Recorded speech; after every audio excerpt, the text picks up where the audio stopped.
Today, we're going to share with you the strategy for building an effective website. Now, in order to understand the strategy, you have to understand the era of Webonomics. The World Wide Web is a host to millions of sites. Scarcity doesn't exist. In fact, the problem is it's overloaded. In an ambitious attempt to organize all this excess, searching engines, such as Google, are serving as a communication tool through which business happens. Now, when it comes to Webonomics, everyone can play the game. Big corporations, small businesses, consumers, individuals, and you. All you need is creativity and a good strategy. There are 4 steps to building a website. Step 1. Define the business strategy. Step 2. Translating the business strategy into carefully crafted copy. Step 3.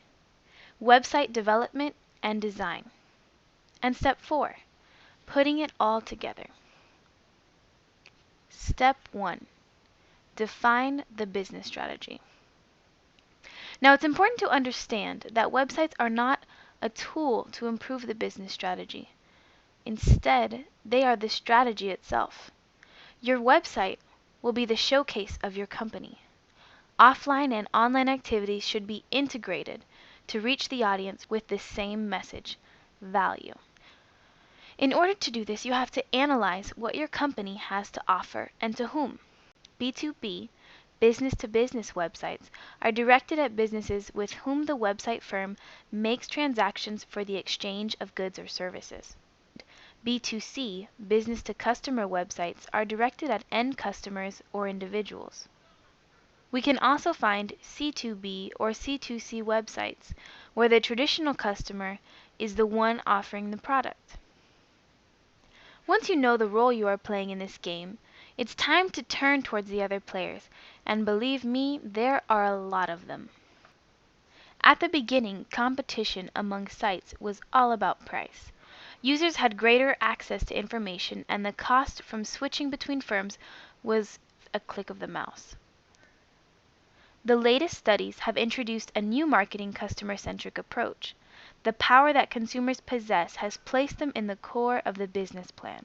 Rather than having impossibly low prices, firms are aiming at creating a value for customers. Tactics such as email marketing, online advertising, and web PR are examples of how businesses obtain or maintain their customers. SEO, SEM, or ORM are all techniques that we can use to attract customers. The advantage that online tactics have over offline ones becomes clear in the last steps of the business strategy, when the evaluation process takes place. You can easily track and record online techniques through hyperlinks with little effort and cost. This makes the internet a very useful tool for research and information gathering. Marketing mix. The virtual platform of e-commerce has certainly changed the way the marketing mix is viewed. Products are no longer a tangible reality. We don't take an object in our hands and size up its physical attributes anymore. Because of this, customers expect an information-rich atmosphere online. For all those digital products that have emerged with the internet, such as software, music, or ebooks, this lack is not a problem at all. As a result of all this information flow, customers have quick access to the pricing of all products. Soon the internet will become a market of perfect competition. If the name World Wide Web doesn't ring a bell on this one, then the word globalization will. With the internet, there are no barriers to entering foreign markets, and targeting is no longer geographical. Now customers are targeted through behaviors, styles, and in essence, their needs. What is a better promotion for a business than a website? Online promotions must be an extension of offline actions, with a particular aim towards obtaining customer profiles. Step 2. Translating the business strategy into carefully crafted copy. Copy is that written portion of your website that contains pertinent information to your website viewer. As we begin the implementation of our business strategy, we must be sure to communicate clearly to our target audience. To assist with that process, we need to take a good look at who our audience is and to develop a profile or demographics of that audience from which we can develop the personas or user archetypes that we will need to understand the groups that make up our audience. Clearly understanding the persona will guide you to writing copy that furthers your goal and encourages the action that you want the user to take. Speak in a single voice. As you develop your web copy, be sure you are speaking in a single voice. This means you can ask questions like, does your offsite advertising carry the same message as your on-page text? Are you sticking to your unique selling proposition across your site and your collaborative materials? Do all of your written materials reinforce your brand image? Answers to these questions are crucial. Write at a level your audience will understand. As a subject matter expert, we are tempted to impress our audience with our superior knowledge when our real goal should be to transfer knowledge to our audience in a way that is easy for them to understand. How do we do that? By writing at a level that is not over the heads of our intended audience, by using common terms they are familiar with, and avoiding industry buzzwords. The basic sale process hasn't really changed over the years. While we may present it differently and position ourselves and our company differently, we still use the same tried and true procedures to make the sale. Know how to utilize your space. It is important that we be able to write effective short copy as well as more in-depth copy. Short copy is extremely important for our online media, but Google and the Yahoo Bing Alliance primary keyword-based advertising products allow you only a short headline and 70 characters of body copy to make your pitch. It is vital to the success of your online marketing to become a master of the short sale copy. Writing longer articles.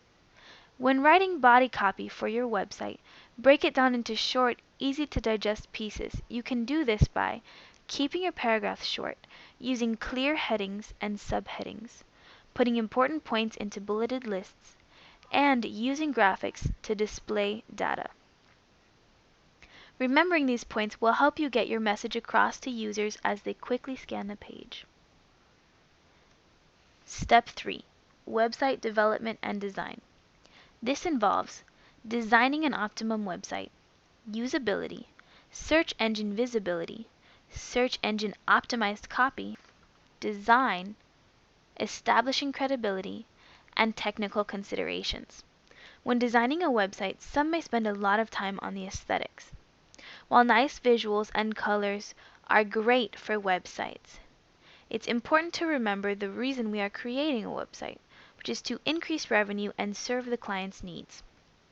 So once we know the content we want for our audience, we now have to make sure the audience can find our site. Once they have found our website, we must make sure we maintain their interest. The usability of a website references how user-friendly the website is for potential clients. Standards in designing a website include menus on the top or left of a web page, a logo of your company on the upper left-hand corner, and an About Us page located in the menu. Having a well-built sitemap is very important. Good sitemaps are important not just for users, but for web crawlers as well. Search engine visibility. Search engine visibility is the lifeline for all websites. Here are some points to take note to make sure your site is search engine friendly.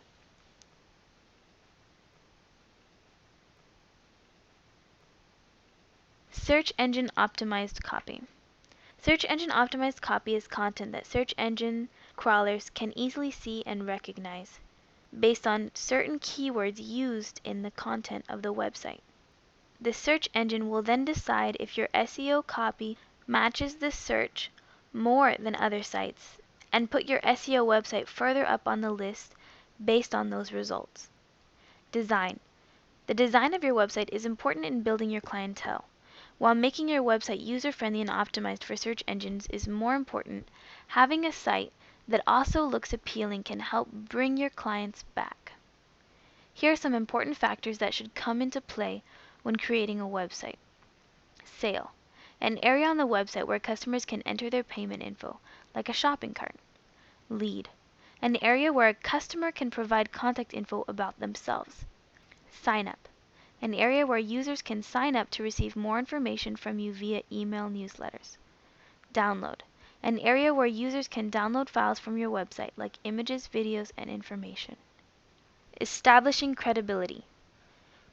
It is also important to make sure your website is designed so users feel you are credible. All websites should include phone numbers and addresses. This tells the users that there is someone on the other side of the website. Make sure you have an About Us section. This gives users the opportunity to learn more about your business. Ask satisfied customers to provide testimonial about your product, services, and post them on your website. Genuine testimonials increase your credibility. If possible, feature rewards or accomplishments your company has done. Technical considerations. Rewrite all URLs so they can be recognized by search engines. If you offer large files to be downloaded, zip them so users can download them faster. If your website has an international audience, make provisions for non-English speaking users. Have a well-made sitemap. That way visitors can easily navigate around your website. And don't forget, update the sitemap for the search engine crawlers to recognize you. Really simple syndication. Offering RSS feeds to your websites will let your users read your blogs outside of your website. Step 4. Putting it all together. Once the business strategy, marketing copy, and overall design elements have been considered, it is now time to pull everything together into a complete website. In this final stage, there are two broad questions to contend with. The first is, should we build our website from scratch, outsource its development, or use a pre-configured template? The second is, should we host our own website or find a web hosting company to host it for us? The key to answering both of these questions comes down to available resources, time and money. On the one hand, if you choose to build and host the website yourself, you will gain complete control over the website's design and be able to customize it. In some situations, this may be the best strategy to follow, particularly if differentiation is a key component of your business strategy. On the other hand, building and hosting your own website requires significantly more human and financial resources in the initial stages. In addition, this option takes considerably more time. If your business faces significant resource constraints, or if the market dynamics require a rapid entry into the marketplace, using third-party intermediaries to build and host your website may be a better strategic move. There is no single correct answer when it comes to determining if you should build and host your own website. The correct answer is the one that best aligns with your business strategy. For many, however, the final conclusion is to use a hosting company and a third-party website creation tool to build their website. By selecting a flexible platform, business owners can get the cost savings of a standardized system, but also have an entire ecosystem of developers to offer unique customization options. One very popular platform is WordPress. Originally designed as an open-source blogging application for individual bloggers, its popularity and customization options have both skyrocketed. Gone are the days when WordPress could only be used for creating a blog. Now businesses can use any of the thousands of plugins or themes to create a unique and professional corporate website. In fact, the range of customization options available through the extensive plugins and themes allow the average user to turn WordPress into a full-fledged content management system, similar to Joomla or Drupal, and even into a complete e-commerce solution. It's no wonder why organizations such as the Wall Street Journal magazine, Boston University, Carnival Cruise Lines News, Network Solutions, Staples Canada, and CNN have turned to WordPress.